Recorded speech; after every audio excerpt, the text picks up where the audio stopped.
आज का हमारा टॉपिक है दिशा। दिशा क्या है? डायरेक्शन। दिशा क्या है? डायरेक्शन। तो आयुर्वेद में हमें दिशा पढ़ने की क्या ज़रूरत है? तो उसमें हमें देखने को मिलता है कि कई चीज़ें हैं जो डायरेक्शन में काफ़ी हेल्पफुल रहती हैं। जैसे कि कोई भी डायग्नोज करने में डिजीज़ के अकॉर्डिंग कोई पेन होता है वो रेडिएट करता है, अपवर्ड टू डाउनवर्ड होता है, बैकवर्ड टू फॉरवर्ड। इस तरह के पेन्स होते हैं जो डायरेक्शन से हमें पता लगते हैं, जो कि हमारे मेडिकली काफ़ी इम्पोर्टेंस रखते हैं। इसलिए हम दिशा का यहाँ पर एक्सप्लेन कर रहे हैं। और बहुत से ऐसी चीज़ें हैं हाइजीन से रिलेटेड हैं, कुछ ऐसे प्रोसीजर्स हैं, जो ऐसे काम हैं जो हम करते हैं दिशा के अकॉर्डिंग हम करते हैं। तो आज हम देखते हैं टॉपिक हमारा दिशा। सबसे पहले देखते हैं दिशा के पर्याय। पर्याय क्या क्या हैं? दिशा को दूसरे नाम से सिनोनिम्स क्या क्या है उसमें दिशा के? जैसे दिक्, सबसे पहले तो है एक दिक्, दूसरा है कुकुब, कुकुब, थर्ड है काष्ठा, फोर्थ है आशा और फिफ्थ है हरित। तो दिशा को इन पर्याय के नामों से जाना जाता है। दिक्, कुकुब, काष्ठा, आशा, हरित। बहुत सा ये ज़्यादा वर्ड यूज़ किया जाता है पर्याय के उसमें। दिक् का वर्णन कीजिए यदि, ठीक है। दिशा के उसमें दिक् ये ज़्यादा वर्ड पूछा जाता आता है हमारे पास लिखा हुआ पेपर में, दिक् क्या है। तो हमें ध्यान रखना है पर्याय में दिक् का यूज़ किया जाता है दिशा के लिए। अब देखते हैं दिशा के लक्षण क्या हैं। दिशा के लक्षण, दिशा के लक्षण में एक श्लोक आता है, प्राच्यादि व्यवहार हेतु दिक्, प्राच्यादि व्यवहार हेतु दिक्, सा च एका नित्या विभवी च। यह है तर्क संग्रह ने दिया है ये श्लोक, तर्क संग्रह। प्राच्यादि व्यवहार हेतु दिक्, स च एका नित्या विभवी च। तो यहाँ पर जो है प्राच्यादि व्यवहार का जो इसका मीनिंग है, प्राच्यादि व्यवहार का जो कारण होता है उसे दिशा कहते हैं। दिशा कहते हैं। व्यवहार मतलब प्राच्यादि, व्यवहार से हम दूसरा ज्ञान का जो कारण होना, प्राच्यादि ज्ञान का जो कारण होता है। जो व्यवहार है यहाँ पर किससे डिनोट किया हमने? ज्ञान से। जो प्राच्यादि आदि का हमें जो ज्ञान होता है, जो कारण होता है, हेतु जो उनके में ज्ञान का जो कारण होता है उसको क्या कहते हैं? दिशा कहते हैं। जैसे अब ये प्राच्यादि क्या है? प्राच्यादि, इसमें प्राची, अवाची, प्रतीची, उदीची, ये इसमें बताए गए हैं। प्राची मतलब यहाँ पर है पूर्व दिशा, अवाची है दक्षिण दिशा, प्रतीची है पश्चिम दिशा और उदीची है उत्तर दिशा। तो इन दिशाओं का जो ज्ञान में जो कारण होता है इनके बारे में प्राच्यादि, जो पूर्व दिशा है उसको हम प्राची कहते हैं, दक्षिण दिशा को अवाची के नाम से जानते हैं, पश्चिम को प्रतीची के नाम से और उत्तर को उदीची के नाम से जाना जाता है। इनके जो व्यवहार में जो कारण होता है, इनके ज्ञान में जो कारण होता है उसको क्या कहते हैं? दिशा कहते हैं। और यह क्या है? दिशा एक है, नित्य है और विभवी है। दिशा एक है, दिशा नित्य है और दिशा व्यापक है। यहाँ पर विभवी का मतलब होता है व्यापक, मतलब व्यापक का मतलब हम सिंपल लैंग्वेज में फैला हुआ। तो यहाँ पर लक्षण में बताया गया प्राच्यादि व्यवहार हेतु दिक्, सा च एका नित्या विभवी च। तो ये तर्क संग्रह का श्लोक है। इसमें श्लोक याद कर लेना, नहीं तो हिंदी में हम प्रेजेंटेशन कर सकते हैं। जिसको श्लोक नहीं याद हो सकता तो हिंदी में प्रेजेंटेशन कर सकते हैं। तो प्रॉपर प्रेजेंटेशन होनी चाहिए आपकी। तो ये थे लक्षण। अब देखते हैं दिशा के भेद।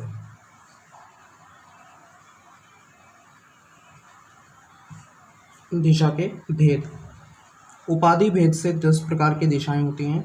उपाधि भेद से 10 दिशाएं हैं। पहला प्राची, प्रतीची, थर्ड उदीची और फोर्थ अवाची। ठीक है। और प्राची को हमने क्या बोला था? पूर्व दिशा। प्रतीची को हमने बोला था पश्चिम दिशा। और उदीची को बोला था हमने उत्तर दिशा। और अवाची को बोला था दक्षिण दिशा। 4 दिशाएं ये हो गई। फिफ्थ है ऊर्ध्व, जो कि ऊपर की ओर, ऊपर। सिक्स्थ है अधः, मतलब नीचे। और यहाँ पर 6 दिशाएं हो गई हैं। और जो 7वीं दिशा है इसमें यहाँ पर एक है वायव्य कोण। 8th ईशान कोण।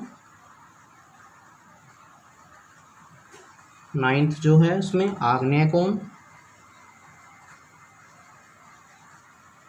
और 10th है इसमें नैऋत्य कोण। ये जो बताए गए हैं ये क्या है? एंगल्स बताए गए हैं। दिशाओं में एंगल्स के बारे में बताया गया। तो ये टोटल 10 दिशाएं हमने बतानी है। प्राची, उदीची, प्राची, प्रतीची, उदीची, अवाची, ऊर्ध्व, अधः, वायव्य कोण, ईशान कोण, आग्नेय कोण और नैऋत्य कोण। ये 10 दिशाएं होती है। प्राची, उदीची, फिर प्रतीची, इस तरह के नाम याद नहीं रहते तो कम से कम ये पूर्व, पश्चिम, उत्तर, दक्षिण नाम याद रखना यहाँ पर। ऊर्ध्व, अधः और ये एंगल्स। अब देखते हैं हम यहाँ पर एक छोटे से उसमें कैसे दिशाओं को डिवाइड किया गया है। ये क्या है? जब मान लीजिए उत्तर दिशा, ये है दक्षिण दिशा, ठीक है। और ये है क्या है? पूर्व दिशा। और ये है पश्चिम दिशा। और इन्हीं के उसमें हम एंगल्स बताते हैं। जैसे कि ये एक बना एंगल यहाँ पर इन दोनों के बीच में, उत्तर और पूर्व के बीच में आ जाता है हमारा ईशान कोण। पूर्व और दक्षिण के बीच में जो एंगल बनता है वो क्या कहता है? आग्नेय कोण। और पश्चिम और दक्षिण के बीच में जो आता है नैऋत्य कोण।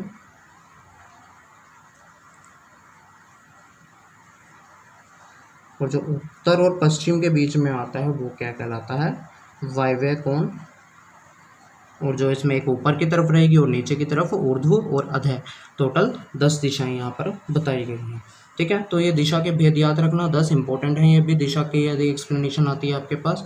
अब देखते हैं आगे दिशा की विशेषताएं।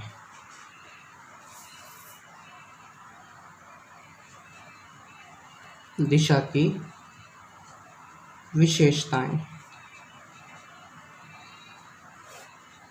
तो इसमें दिशा एक है, दिशा अविभाज्य है। थर्ड, दिशा सर्वव्यापक है, सभी जगह फैली है। फोर्थ, दिशा नित्य है। तो ये हैं कुछ दिशा की विशेषताएं। एक है अविभाज्य है, सर्वव्यापक है और दिशा नित्य है। अब देखते हैं दिशा के गुण। दिशा के गुण, तो इसमें दिशा के गुण बताए गए हैं। संख्या, परिमाण, संयोग, विभाग और पृथकत्व। तो ये क्या है? दिशा के 5 उसमें बताए गए हैं। 1 2 3 4 5, ये 5 गुण दिशा के बताए गए हैं। दिशा की विशेषता और दिशा के गुण। तो इतना पढ़ने के बाद, दिशा के बारे में थोड़ा सा इंट्रोडक्शन जानने के बाद, हम देखते हैं इसकी आयुर्वेद में दिशा की क्या उपयोगिता है। दिशा की आयुर्वेद में उपयोगिता।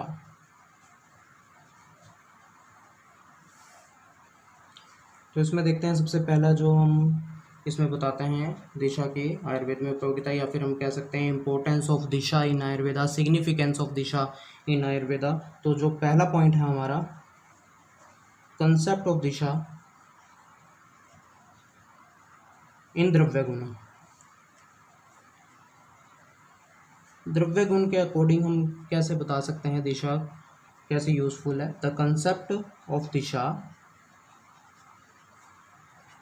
The concept of Disha is applied in many ways like nomenclature, collection,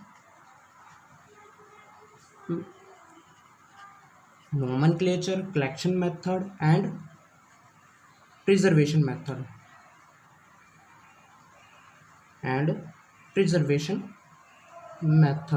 तो हम जो दिशा के पॉइंट्स को उसमें बता सकते हैं द्रव्य गुण के पॉइंट ऑफ व्यू से। नोमेनक्लेचर क्या है, कलेक्शन ऑफ मेथड कैसे करते हैं, प्रिजर्वेशन मेथड कैसे करते हैं, इन सभी का ध्यान हम रख सकते हैं द्रव्य गुण के अकॉर्डिंग दिशा का। सेकेंडली इसमें इसी में कंसेप्ट में पॉइंट आ जाता है। सेकेंड पॉइंट इसमें हम देखते हैं कि हम कैसे कैसे नोमेनक्लेचर, कलेक्शन मेथड या प्रिजर्वेशन मेथड कैसे कर सकते हैं। विरुद्ध, आपने वर्ड सुना है विरुद्ध, जिसको हम बोलते हैं लताएं, मीन्स द क्लिम्बर्स, जो लताएं होती हैं, which claims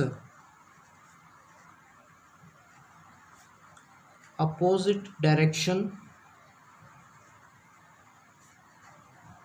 from the force of gravity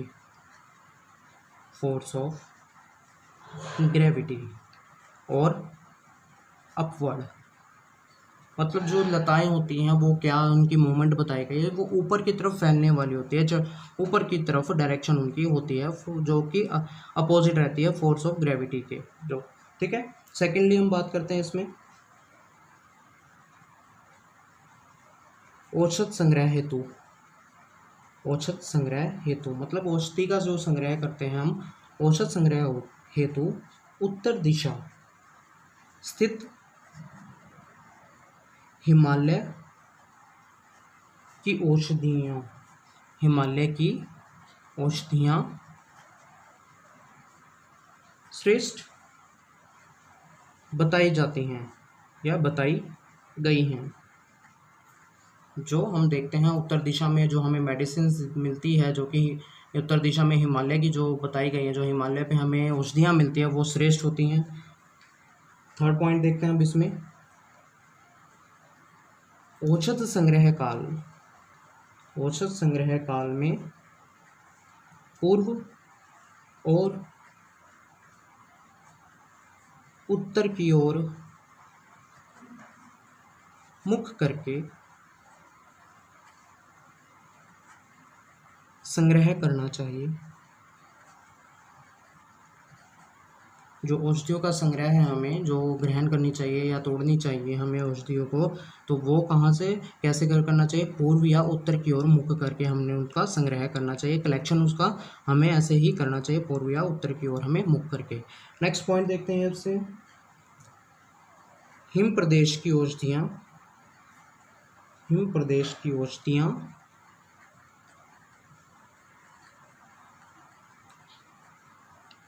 शीत गुण के लिए उत्तम तथा विंध्याचल की औषधियाँ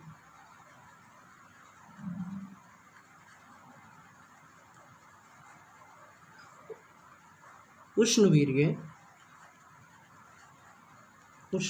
प्रधान होती हैं। ये भी डायरेक्शनली बता दिया। जो हिमालय पर्वत, जो ठंडे प्रदेश होते हैं, जैसे हिमालय पर्वत हैं, उनकी जो औषधियाँ हैं वो शीतगुण वाली होती हैं, वो उत्तम मानी जाती हैं, और विंध्याचल पर्वत वाली औषधियाँ जो होती हैं उष्णवीर्य प्रधान मानी जाती हैं। तो ये कंसेप्ट ऑफ दिशा इन द्रव्य गुण से रिलेटेड हमने कुछ पॉइंट्स बताए हैं, जो कि नोमेनक्लेचर, कलेक्शन ऑफ मेथड और प्रिजर्वेशन मेथड से रिलेटेड बताए गए हैं। अब आगे देखते हैं कंसेप्ट ऑफ दिशा इन रसशास्त्र। सेकेंड पॉइंट हमारा कंसेप्ट ऑफ दिशा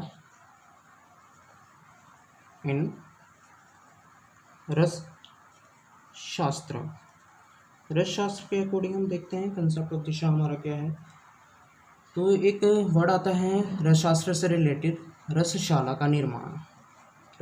का निर्माण, जो जिसमें हम मेडिसिन प्रिपरेशन करते हैं, मेडिसिन प्रिपेयर की जाती है, तो वो रसशाला कैसी होनी चाहिए, उसकी बिल्डिंग कैसे डिज़ाइन होता है, कैसे कैसे उसमें रूम्स होते हैं, किस डायरेक्शन में होते हैं, तो वो उस रसशाला के निर्माण के लिए इसमें बताया गया कि जो रसशाला से रिलेटेड बताया गया है। तो वो उसमें पॉइंट्स देखते हैं रसशाला के निर्माण में के लिए। हमें सबसे पहला पॉइंट जो आता है हमारा, रसशाला का निर्माण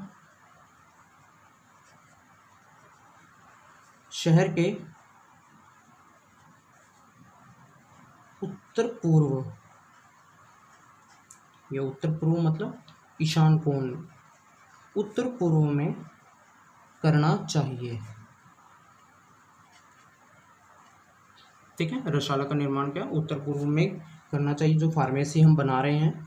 और रसशाला, दूसरा पॉइंट इसे में, रसशाला में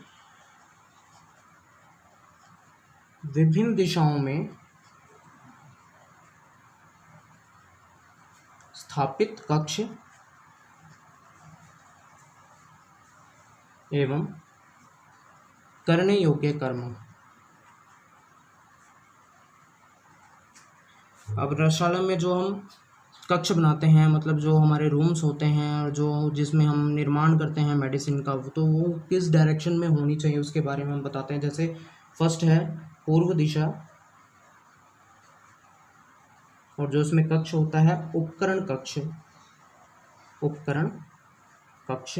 और इसमें जो हम कर्म करते हैं, रस भैरव की स्थापना करते हैं। सबसे पहले रस भैरव की स्थापना की जाती है। तो मतलब यहाँ पर एक हम टेबलर फॉर्म में बना लें तो दिशा, ये है कक्ष, और ये हो जाता है हमारा कर्म। क्या क्या हम कर्म करते हैं।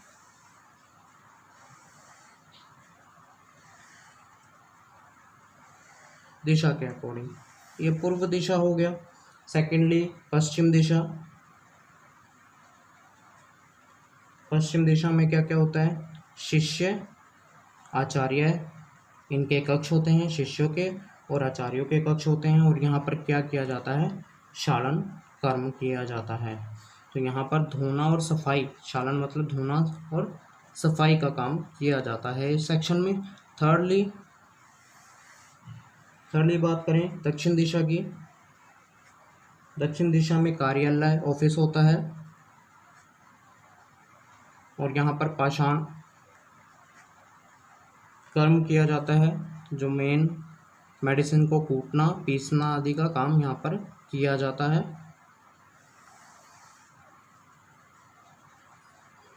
नेक्स्ट है उत्तर दिशा, उत्तर दिशा में कच्ची औषध भंडारण कक्ष, जो रॉ मटेरियल्स होता है, कच्ची औषधियाँ होती हैं, उनको वहाँ पर रखा जाता है। और इस डायरेक्शन में हम क्या करते हैं, धातु वेद कर्म करते हैं।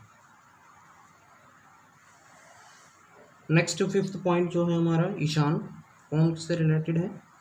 यहाँ पर क्या किया जाता है, उत्पाद कक्ष है ये, और यहाँ पर सिद्ध औषधियों का संग्रह किया जाता है, सिद्ध औषध संग्रहण।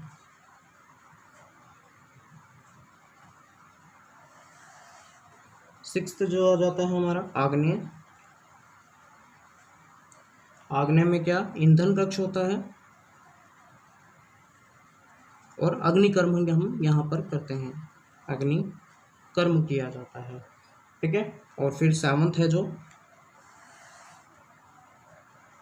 नैऋत्य कोण, नैऋत्य कोण में सेवक कक्ष होता है, और इस डायरेक्शन में हम करते हैं शस्त्र कर्म।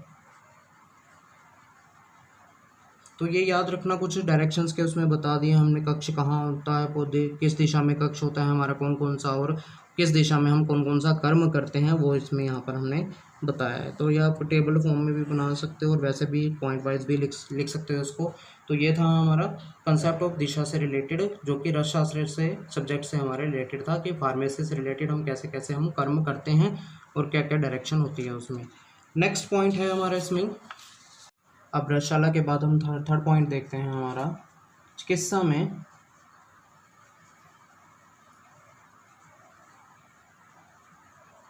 ऊर्ध्व दोषहरण, ऊर्ध्व दोषरण जो करते हैं हम, जैसे वमन कर्म में किया जाता है, वमन कर्म में। और अधोदोषरण, अधोदोषरण विरेचन कर्म, विरेचन कर्म में बताया गया है। तो ये चिकित्सा के पॉइंट ऑफ व्यू से हो गया। जो हम पंचक्रम में बताते हैं, वमन क्रम की जो डायरेक्शन बताई गई है ऊर्ध्वदोषरण, और विरेचन की क्या बताई गई है, अधोदोषरण की उसमें बताया गया है। नेक्स्ट पॉइंट है, फोर्थ पॉइंट हमारा, शरीर में दोषों की गतियां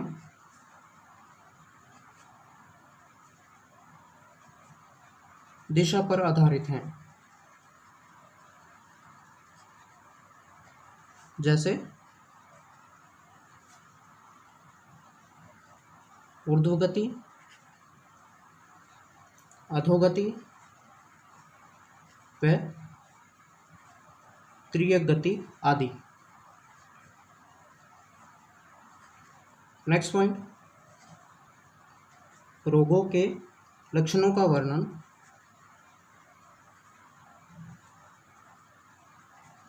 दिशाओं पर आधारित है, दिशाओं पर आधारित है। जो भी हम डायग्नोज करते हैं, हमारा पैथोलॉजिकली जो डिजीज़ होती है उसको डायग्नोज करने के मेथड बताए गए हैं, टाइप्स के अकॉर्डिंग बताई गई है। जैसे ऊर्ध्व रक्तपित्त, अधोग रक्तपित्त,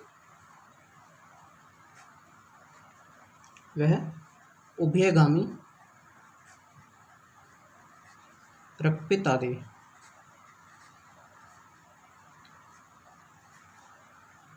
नेक्स्ट पॉइंट, जैसे कोई प्रेग्नेंट लेडी होती है, गर्भवती स्त्री, गर्भवती स्त्री को यदि श्वास अवरोध में कोई प्रॉब्लम हो, श्वास अवरोध में कोई उसको दिक्कत आती हो, श्वास अवरोध होता है, तो उस स्त्री को बाई करवट लेटने की सलाह दी जाती है।